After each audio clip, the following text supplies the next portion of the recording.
একমাত্র মালিক যিনি আমার আল্লাহ, ওই আল্লাহর সামনে আমি আপনি মসজিদের মধ্যে দাঁড়াবো।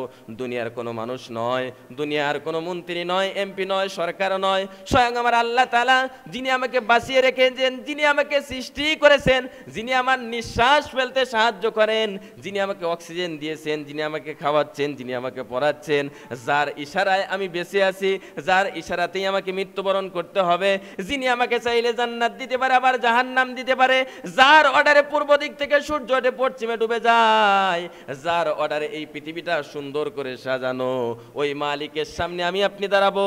আমার আপনার মেন্টালিটি যদি এমন হতো, বাংলাদেশের যেই প্রধান উপদেষ্টা ডক্টর ইউনূসের সামনে যেতে হলে আমাকে যদি পুরাতন পোশাক থাকার পরেও সেটা লন্ডি করে তার সামনে দাঁড়াতে হয়, না হলে আমার প্রেস্টিজের ব্যাপার, আমি আমার আল্লাহর সামনে দাঁড়াবো মসজিদের মধ্যে।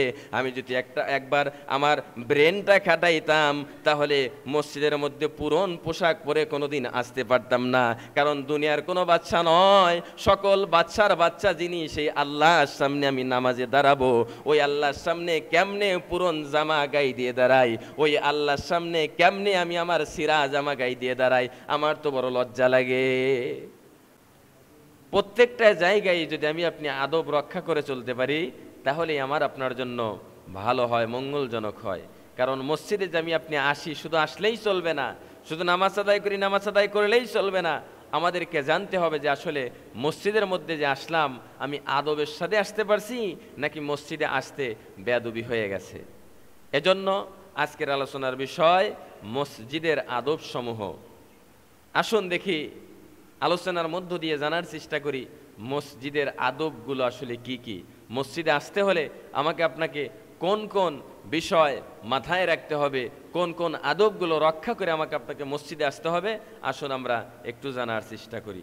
এক নম্বরে মসজিদে আসার আদবের মধ্যে এক নম্বর যেটা, সেটা হচ্ছে মসজিদে যাওয়ার সময় দোয়া পাঠ করা। আপনারা বলেন তো, মসজিদে যখন আমি আপনি আসছি, আসার সময় কি পাঠ করা? দোয়া পাঠ করা।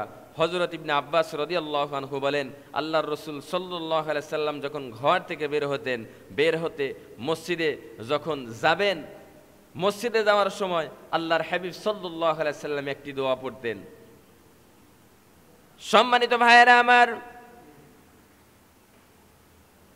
হযরত ইবনে আব্বাস রাদিয়াল্লাহু আনহু বলেন, আল্লাহর নবী যখন বাড়ির মধ্য থেকে, ঘরের মধ্য থেকে বের হতেন মসজিদে যাওয়ার জন্য, আল্লাহর হাবিব সাল্লাল্লাহু আলাইহি সাল্লাম একটি দোয়া পড়তেন, আল্লাহুম্মা জাআল ফি কলবি নূরা ওয়া ফি লিসানি নূরা ওয়াজআল ফি সামঈ নূরা ওয়াজআল ফি কসরি নূরা ওয়াজআল ফি খালকি নূরা ওয়া মিন আমামি নূরা ওয়াজআল মিন ফাওকি নূরা ওয়া মিন তাহতি নূরা আল্লাহুম্মা আতিনি নূরা।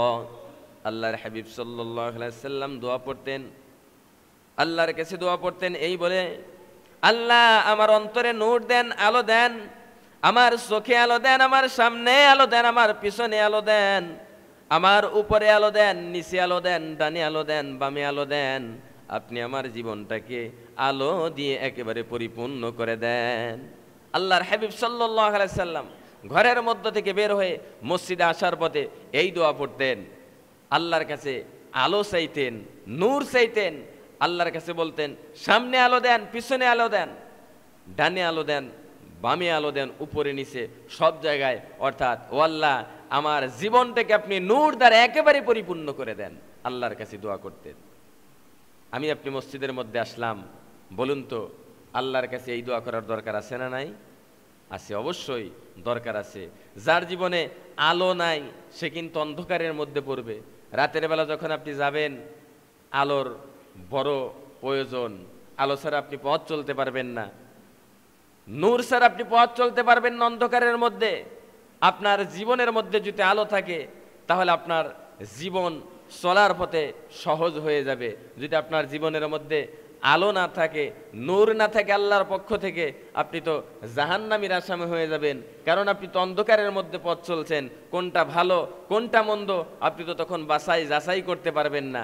আর যখন আপনার দিলের মধ্যে, আপনার সামনে ডানে বামে উপরে নিচে সব জায়গায় নূর থাকবে, আলো থাকবে, তখন আপনি এই আলো দিয়ে আপনি দেখে দেখে কোনটা ভালো কোনটা খারাপ, কোনটা করলে আমি জান্নাতে হতে পারবো, কোন কাজ করলে আমি জাহান্নামী হয়ে যাব, এটা তখন আপনি একটু বিবেচনা করতে পারবেন। এজন্য আল্লাহর কাছে এই দোয়া করে, আল্লাহ তুমি আমাকে আলো দাও, সামনে আলো দাও, পিছে আলো দাও, উপরে আলো দাও, নিচে আলো দাও, অর্থাৎ আমার জীবনটাকে তুমি নূর দ্বারা একেবারে পরিপূর্ণ করে দাও, যাতে করে আমি পথভ্রষ্ট হয়ে জাহান্নামের আসামি না হয়ে যাই।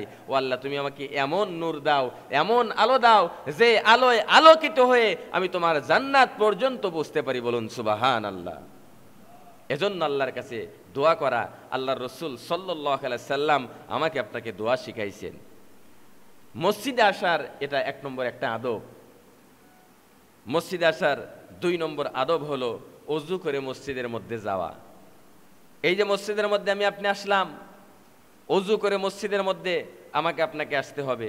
ওযু ছাড়া মসজিদের মধ্যে যাওয়া যাবে না, আসা যাবে না এটা বলছি না, আসা যাবে, কিন্তু মসজিদের আদব রক্ষা করতে হলে আপনাকে মসজিদের মধ্যে পবিত্রতা অর্জন করে তারপর আপনাকে মসজিদের মধ্যে আসতে হবে। সম্মানিত ভাইয়েরা আমার, মসজিদের 3 নম্বর আদব হলো মসজিদের মধ্যে যখন আমি আপনি প্রবেশ করব, আমি আপনি যখন মসজিদের মধ্যে ঢুকব, অবশ্যই ধীরস্থিরভাবে আমাকে আপনাকে মসজিদের মধ্যে প্রবেশ করতে হবে। অনেক সময় দেখা যায় যেহেতু এটা ঘাট মসজিদ, অনেক সময় আমরা দেখি মসজিদের মধ্যে জামাত যখন শুরু হয়ে যায়, একজন মুসল্লি কোনো কারণে জামাত ধরতে পারে নাই, এত জোরে মসজিদের মধ্যে দৌড় দিয়ে মসজিদের মধ্যে প্রবেশ করে। অনেক সময় দেখা যায় তাড়াহুড়ো করে মসজিদের মধ্যে প্রবেশ করতে যে অনেক মানুষ পড়ে গিয়ে হাত পা ভেঙে যায়, যায় কি যায় না। শহরে একটা মসজিদ দেখেছিলাম, খবরের মধ্যে দেখলাম তাড়াহুড়ো করে মসজিদের মধ্যে যেতে গিয়ে জোরে দৌড় মেরেছে, দৌড় দেওয়ার কারণে গ্লাসের সঙ্গে ধাক্কা খেয়ে তার শরীর কেটে গেছে। মানে তাড়াহুড়ো করে মসজিদের মধ্যে গিয়ে জামাতে শরীক হবে, খুব তাড়াহুড়ো করতে যে তার শরীরটা কেটে শরীরের মধ্য থেকে রক্ত বের হয়ে যাচ্ছে।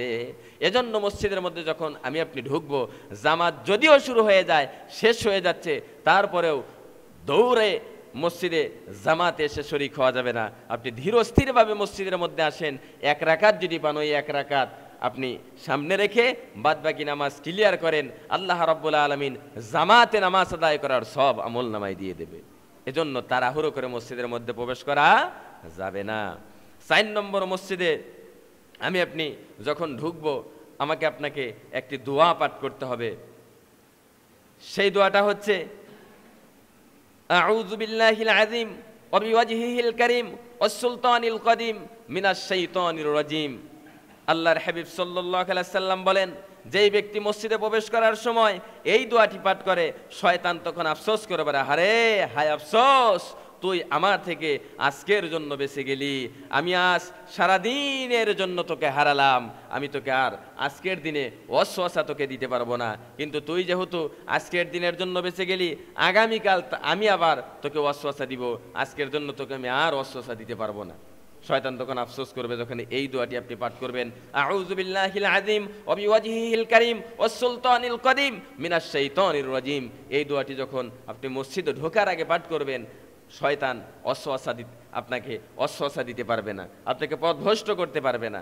সম্মানিত উপস্থিতি, তারপর আল্লাহর হাবিব সাল্লাল্লাহু আলাইহি সাল্লাম বলছেন, এরপর তোমরা আমি রাসূলকে সালাম দাও, আসসালামু আলাইকা ইয়া আইয়ুহান নাবিয়্যু ওয়া রাহমাতুল্লাহি ওয়া বারাকাতুহু। এই সালাম যখন দিয়ে দিলে তারপর তোমরা মসজিদে যখন ঢুকবে, ডান পা দিয়ে তোমরা প্রবেশ করো আর বলো, আল্লাহুম্মা আফতাহলি আবওয়াব রাহমাতিক। হায় আল্লাহ, তুমি আমার জন্য তোমার রহমতের সমস্ত দরজাগুলি খুলে দাও, সমস্ত দরজাগুলি তুমি খুলে দাও। এই হাদিস থেকে বোঝা যায় মসজিদের মধ্যে আছে রহমত। আপনারা বলেন তো মসজিদের মধ্যে কি আছে? মসজিদের মধ্যে আছে রহমত।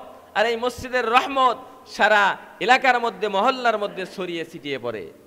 এই মসজিদের রহমতের কারণেই আমার আপনার ফসলের জমিতে যেই ফসল আমি আপনি বুনি, সেখানে আল্লাহ রাব্বুল আলামিন ফসল ফলান মসজিদের এই রহমত পেয়েই।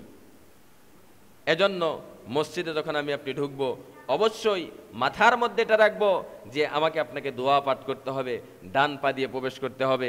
কারণ দুনিয়ার তুলনায় মসজিদ হচ্ছে ভালো জায়গা, আর ভালো জায়গায় অবশ্যই ডান হাত দিয়ে করতে হয় ভালো কাজগুলো। মসজিদ যেহেতু ভালো জায়গা, তাহলে আমাকে আপনাকে মসজিদে যখন প্রবেশ করতে হবে অবশ্যই ডান পা সর্বপ্রথম দিতে হবে এবং দোয়া পাঠ করতে হবে, আল্লাহুম্মা ফতাহলি আবওয়াবা রাহমাতিক, আল্লাহর কাছে বলতে হবে, ও আল্লাহ আমার জন্য তোমার রহমতের সমস্ত দরজাগুলি খুলে দিন। আল্লাহর কাছে রহমতের দরজা খোলার দোয়া করে আপনি যখন মসজিদের মধ্যে প্রবেশ করলাম, 5 নম্বর মসজিদের আদব হলো মসজিদে যখন ঢুকলাম, ঢোকার সঙ্গে সঙ্গে 2 রাকাত দুখুলুল মসজিদ আদায় করা। অনেকে আমরা বলি ওজুন নামাজ, মসজিদের মধ্যে প্রবেশ করলেই 2 রাকাত নামাজ আদায় করতে হয়। সম্মানিত ভাইয়েরা আমার, আল্লাহর হাবিব সাল্লাল্লাহু আলাইহি সাল্লাম মসজিদের মধ্যে বসে খুতবা দিচ্ছিলেন। এমত অবস্থায় আল্লাহর হাবিব সাল্লাল্লাহু আলাইহি সাল্লামের একজন সাহাবী মসজিদের মধ্যে প্রবেশ করলেন। আল্লাহর হাবিব বললেন, এই আমার সাহাবী তুমি দাঁড়াও, তুমি কি 2 রাকাত পড়ছো কিনা? বলে না ইয়া রাসূলুল্লাহ পড়ি নাই। আল্লাহর হাবিব বললেন 2 রাকাত পড়ো আর তুমি বসে যাও। 2 রাকাত পড়ার নির্দেশ দিলেন। মসজিদের মধ্যে যখন আসবেন, মসজিদে আসার সঙ্গে সঙ্গে 2 রাকাত দুখুলুল মসজিদ আদায় করতে হবে, 2 রাকাত নামাজ আদায় করতে হবে। এরপর মসজিদের মধ্যে চুপ করে বসে থাকতে হবে। 6 নম্বর মসজিদের আদব হলো মসজিদের মধ্যে বেচা কিনা করা যাবে না। বিশেষ করে গ্রামগঞ্জের যে মসজিদগুলো, মসজিদের মধ্যে বেচা কিনা খুব হয়। কেমনে বেচা কিনা হয়? মনে করেন যে শনিবার হাটে গেছেন, মসজিদের মধ্যে আসছেন, আসার পর বলতেছে, ভাই পেঁয়াজ কত করে কিনছিস? 100 টাকা কেজি ভাই, 100 টাকা কেজি। তবে আলুর দামটা কম আছে, আমি আলু বিক্রি করছি 20 টাকা কেজি। তার মানে মসজিদের মধ্যে এসে দুনিয়াবি যত কথা আছে, হাটের মধ্যে গরু কিনলো কয় টাকা দিয়ে, কুরবানির ঈদ আসবে যখন সামনে, কত টাকা দিয়ে কুরবানির গরু কিনলো, কার গরুটা সুন্দর, কে কয় টাকা গরু বিক্রি করলো, কে কুরবানির জন্য কয় টাকা গুছাইছে গরু কিনবে, যত কথা আছে মসজিদের মধ্যে এসে সমস্ত কিনা বেচা শুরু করে দেয়, কথা বলা আরম্ভ করে দেয়। মসজিদের মধ্যে কথা বলা যাবে না, কিনা বেচা করা যাবে না। আমি বলতেছি না যে একেবারেই কথা বলা যাবে না, দিনই কথা বলা যাবে, শিক্ষণীয় যে কথা সেগুলো বলতে পারবেন, কিন্তু কিনা বেচা করা যাবে না, অযথা কথা বলা যাবে না। আপনি চুপ করে বসে সুবহানাল্লাহ আলহামদুলিল্লাহ পড়তে থাকলেও আপনার আমল নামায় নেকি লেখা হবে। যখন কিনা বেচা করবেন, তার মানে বোঝা যায় মসজিদের আদব আপনি রক্ষা করলেন না। আর মসজিদের আদব রক্ষা না করতে পারলে মসজিদে এসে আপনি কি লাভ করলেন? কি লাভটা হলো আপনার? এজন্য এটা আমাকে আপনাকে অবশ্যই মাথায় রাখতে হবে। আমি মসজিদের মধ্যে আসছি, দুনিয়ার মধ্যে যতগুলো ঘর রয়েছে সমস্ত ঘরের মধ্যে দামি ঘর হচ্ছে আল্লাহর ঘর। যেহেতু মসজিদের মধ্যে আমি আসছি, আমাকে কথা বললেও খুব সতর্কতার সাথে কথা বলতে হবে। এমন কথা বলা যাবে না যাতে মসজিদের সঙ্গে বেয়াদবি হয়ে যায়। কারণ মসজিদের মধ্যে রয়েছে রহমত। মসজিদের আদব রক্ষা করতে না পারলে মসজিদের এই রহমত আমার ভাগ্যে নাও জুটতে পারে। আর রহমত যদি আমি না পাই, তাহলে আমি কেমনে চলবো? চলতে তো পারবো না। এজন্য আমাকে আপনাকে অবশ্যই মাথায় রাখতে হবে। সম্মানিত উপস্থিতি, মসজিদের 7 নম্বর আদব হলো মসজিদের মধ্যে আপনি যখন আসবো, অবশ্যই আপনাকে পরিপাটি হয়ে মসজিদের মধ্যে আসতে হবে। পরিপাটি হয়ে মসজিদে আসতে হবে। আল্লাহ রাব্বুল আলামিন কুরআনুল কারীমের মধ্যে বলছেন, ইয়া বানি আদম খুযু যিনাতাকুম ইনদা কুল্লি মসজিদ। ও বনি আদম, তুমি যখন মসজিদের মধ্যে যাও, তোমার উত্তমতম জামাটা তুমি পরিধান করে মসজিদের মধ্যে যাও, সুন্দর পোশাকটা পরিধান করে মসজিদের মধ্যে যাও। অথচ কপাল পোড়া আমরা মুসলমান, কপাল পোড়া মুসলমান। আল্লাহ রাব্বুল আলামিন বললেন উত্তম পোশাক পরিধান করে মসজিদের মধ্যে যাও, কিন্তু আমরা এমন কপাল পোড়া, বিয়েই বাড়ি যখন যাই একেবারে নতুন লন্ডি করা পাঞ্জাবি পরে বিয়েই বাড়ি যাই। অথচ মসজিদের মধ্যে যখন আসবো, একেবারে পুরন, একেবারে সিরা যেই জামাটা আছে ওই জামাটা পরিধান করে মসজিদের মধ্যে আসি কি আসি না? বিয়ের দাওয়াত খাইতে যখন যাই, ঠিকই লন্ডি করা পাঞ্জাবি যেটা সেটা পরে যায়। যখন মসজিদে আসবো, একেবারে পুরনো যেই টুপি, যে টুপি ভিক্ষুকও পরে না, নিতে চায় না, ওই টুপিটা পরে আসি। একেবারে বয়কা পরে গেছে, এমন জামা পরে আছি, জামা পরে আছি কি খালি গায়ে আছি বোঝাই যাচ্ছে না। মানে সিরা, এমন সিরা ছিঁড়ছে যে শরীর পুরোটাই দেখা যাচ্ছে, এমন সিরা ফাড়া জামা পরে মসজিদের মধ্যে আসি কি আসে না? আমরা কিন্তু আসি। কিন্তু আল্লাহ রাব্বুল আলামিনের নির্দেশ, বনি আদম তুমি যখন মসজিদের মধ্যে প্রবেশ করবা, অবশ্যই তোমাকে উত্তমতম পোশাক পরিধান করে মসজিদের মধ্যে আসতে হবে। কিন্তু উত্তমতম পোশাক পরিধান করে আমরা আসি না। আমরা অনেকে বলতে পারি যে হুজুর সবসময় কি নতুন জামা পরে আসবো? নতুন জামা থাকলেই না পরে আসবো? গরিব মানুষ নতুন জামা পাবো কোথায়? নতুন জামা না থাকতে পারে আপনার ঘরের মধ্যে যেই জামাগুলো আছে, পাঞ্জাবি হোক যেটাই হোক, আপনার ঘরের মধ্যে যেটা আছে ওইগুলোর মধ্যে সবচাইতে সুন্দর যেটা, সবচাইতে ভালো যেটা, সেটা পরে আসেন। যদি নতুন কোনো পোশাক নাই, দরকার নাই, আপনার পুরন যেই পোশাকটা আছে ওই পোশাকটাকে সুন্দর করে সাবান দিয়ে খেচে তারপর দেখা যায় লন্ডি করে ওই জামাটা পরিধান করে মসজিদের মধ্যে আসেন, যাতে বোঝা যায় আপনি সপ্তাহে যে মসজিদে যাচ্ছেন না, আপনি সবচাইতে দামি একটা দাওয়াত খেতে যাচ্ছেন এমন যেন বোঝা যায়। কিন্তু তা করবেন না, তা করবেন না, আপনি ওটা করবেন না। সিরা যেটা আছে ওটা পরে মসজিদে আসবেন। আবার যদি হুজুররা লন্ডি করা জামা গায়ে দেয়, বাপরে, হুজুর যাবে কোথায়? পরের বাড়ি খান তো হুজুর, বোঝেন না, লন্ডি করা জামা গায়ে দেন।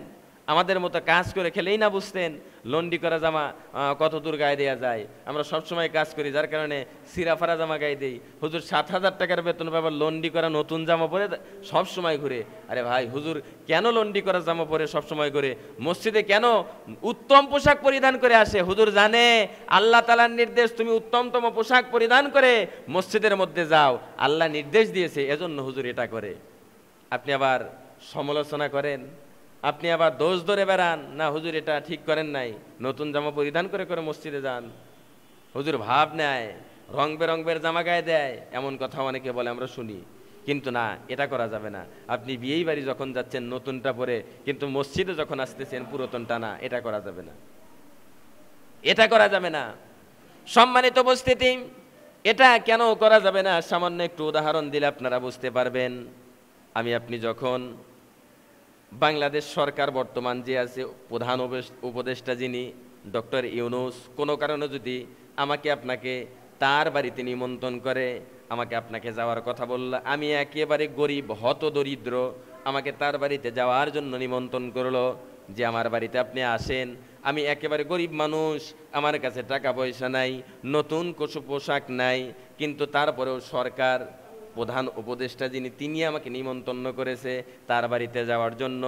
যদিও আমার টাকা পয়সা নাই, যদিও আমার কাছে উত্তম কোনো পোশাক নাই, আমার বাড়ির মধ্যে যেই পোশাকটা আছে ওই পোশাকটাকে সুন্দর করে একেবারে সাবান দিয়ে পরিষ্কার করে লন্ডি করে ওই জামা পরে কিন্তু আমি তার কাছে দাঁড়াবো।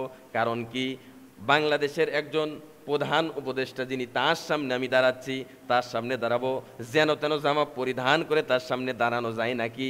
আমার একটা পেস্টিস আছে না, তার সামনে যে দাঁড়াবো উত্তম পোশাক পরিধান করেই তো আমাকে দাঁড়াতে হবে।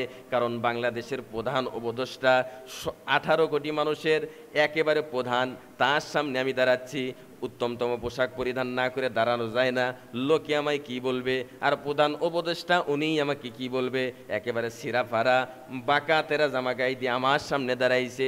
বাংলাদেশের মাত্র একজন প্রধান উপদেষ্টা, তার সামনে যদি আপনাকে দাঁড়ানোর কথা বলা হয়, আপনি সদা সর্বদা চেষ্টা করবেন আমার যে উত্তম পোশাক রয়েছে সেই পোশাকটা, সবচাইতে দামি পোশাকটা আমি পরিধান করে তার সামনে দাঁড়াবো। কিন্তু এই শুধু বাংলাদেশ নয়, সারা পৃথিবী যত উপদেষ্টা আছে, সারা পৃথিবীর মধ্যে যতগুলো দেশ আছে, সমস্ত দেশের যেই প্রধানমন্ত্রী আছে, শুধু দেশ নয়, আসমান জমিন যত কিছু আছে সব কিছুর একমাত্র মালিক যিনি আমার আল্লাহ, ওই আল্লাহর সামনে আমি আপনি মসজিদের মধ্যে দাঁড়াবো। দুনিয়ার কোনো মানুষ নয়, দুনিয়ার কোনো মন্ত্রী নয়, এমপি নয়, সরকার নয়, স্বয়ং আমার আল্লাহ তাআলা যিনি আমাকে বাঁচিয়ে রেখেছেন, যিনি আমাকে সৃষ্টি করেছেন, যিনি আমার নিঃশ্বাস ফেলতে সাহায্য করেন, যিনি আমাকে অক্সিজেন দিয়েছেন, যিনি আমাকে খাওয়াচ্ছেন, যিনি আমাকে পড়াচ্ছেন, যার ইশারায় আমি বেঁচে আছি, যার ইশারাতেই আমাকে মৃত্যুবরণ করতে হবে, যিনি আমাকে চাইলে জান্নাত দিতে পারে, আবার জাহান্নাম দিতে পারে, যার অর্ডারে পূর্ব দিক থেকে সূর্য ওঠে পশ্চিমে ডুবে যায়, যার অর্ডারে এই পৃথিবীটা সুন্দর করে সাজানো, ওই মালিকের সামনে আমি আপনি দাঁড়াবো। আমার আপনার মেন্টালিটি যদি এমন হতো, বাংলাদেশের যেই প্রধান উপদেষ্টা ডক্টর ইউনূসের সামনে যেতে হলে আমাকে যদি পুরাতন পোশাক থাকার পরেও সেটা লন্ডি করে তার সামনে দাঁড়াতে হয়, না হলে আমার প্রেস্টিজের ব্যাপার, আমি আমার আল্লাহর সামনে দাঁড়াবো মসজিদের মধ্যে। আমি যদি একবার আমার ব্রেনটা খাটাইতাম, তাহলে মসজিদের মধ্যে পুরন পোশাক পরে কোনোদিন আসতে পারতাম না। কারণ দুনিয়ার কোনো বাচ্চা নয়, সকল বাচ্চার বাচ্চা যিনি, সেই আল্লাহর সামনে আমি নামাজে দাঁড়াবো। ওই আল্লাহর সামনে কেমনে পুরন জামা গায়ে দিয়ে দাঁড়াই, ওই আল্লাহর সামনে কেমনে আমি আমার সিরা জামা গায়ে দিয়ে দাঁড়াই, আমার তো বড় লজ্জা লাগে। আমি যদি এটা বুঝতাম তাহলে আমি দাঁড়াইতে পারতাম না, দাঁড়াইতে কখনো পারতাম না। দুনিয়ার কোনো মানুষ নয়, দুনিয়ার কোনো নেতা নয়, সকল নেতার নেতা যিনি, সব কিছুর একমাত্র মালিক যিনি, সেই আল্লাহর সামনে আমি দাঁড়াচ্ছি। কেমনে সিরা জামা গায়ে দিয়ে দাঁড়াই, কেমনে পুরনো জামা গায়ে দিয়ে দাঁড়াই, আমার তো বিবেকে বাধা উচিত। অথচ মসজিদের জন্য একটা সিরা জামা আমি সেট করে রেখেছি, খেতে কাজ করে এসে ওই সিরা জামা কাঁধে করে নিয়ে মসজিদের দিকে রওনা দেই, তাড়াতাড়ি করে যাই, নামাজটা আদায় করে আসি। একেবারে সিরা ফারা জামা গায়ে দিয়ে মসজিদের মধ্যে আসছি। যদি বুঝতাম আসতাম না, কারণ আল্লাহ তাআলা তো অর্ডার দিয়েছে। সকল ক্ষমতার একমাত্র মালিক যিনি, ওই মালিকের সামনে আমি দাঁড়াচ্ছি, কেমনে পুরন জামা গায়ে দিয়ে দাঁড়াই, আমার মেন্টালিটি এটা নাই। খালি গায়ে নামাজ আদায় করছি। বাড়ির মধ্যে অনেক সময় দেখা যায় খালি গায়ে নামাজে দাঁড়িয়ে যাচ্ছি। যদি বুঝতাম আমি দাঁড়াইছি কার সামনে, আমি তো বুঝেই না যে কার সামনে দাঁড়াইছি। যদি বুঝতাম আমি তো মালিকের সামনে দাঁড়াইছি।